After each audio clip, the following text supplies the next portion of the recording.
ગૌરી વ્રત, જેને અષાઢી વ્રત કે મોડાકાલ પણ કહેવામાં આવે છે, મુખ્યત્વે અષાઢ મહિનામાં નાની બાળકીઓ અને કન્યાઓ દ્વારા કરવામાં આવે છે.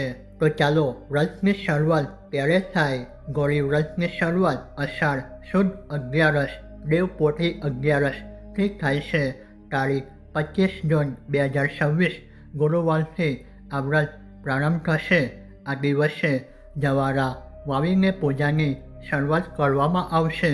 વ્રત ક્યારે પૂર્ણ થાય? આ વ્રત સતત 5 દિવસ ચાલે છે અને અષાઢ સુદ પૂનમ ગુરુ પૂર્ણિમાના દિવસે પૂર્ણ થાય છે. તારીખ 29 જૂન 2026 સોમવારના રોજ વ્રત પૂર્ણાહુતિ એટલે કે છેલ્લો દિવસ રહેશે. આ દિવસે જવારાને પવિત્ર નદી કે જળાશયમાં પધારવામાં આવશે, વિસર્જન કરવામાં આવશે. તો ચાલો જાણીએ જાગરણ ક્યારે હોય. વ્રતનો છેલ્લો દિવસ એટલે કે અષાઢ સુદ 14ની રાતે જાગરણ કરવાનું હોય છે, જે પૂનમના દિવસે સવારે પૂર્ણ થાય છે.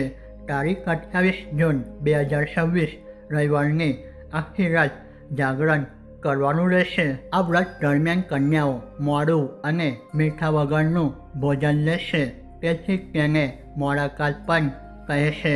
5 દિવસ સુધી પાર્વતીજીની ગૌરમાની પૂજા આરાધના કરીને સારો વર અને અખંડ સૌભાગ્યના આશીર્વાદ માંગવામાં આવે છે. જો તમને આ માહિતી પસંદ આવી હોય તો વિડીયોને લાઈક કરજો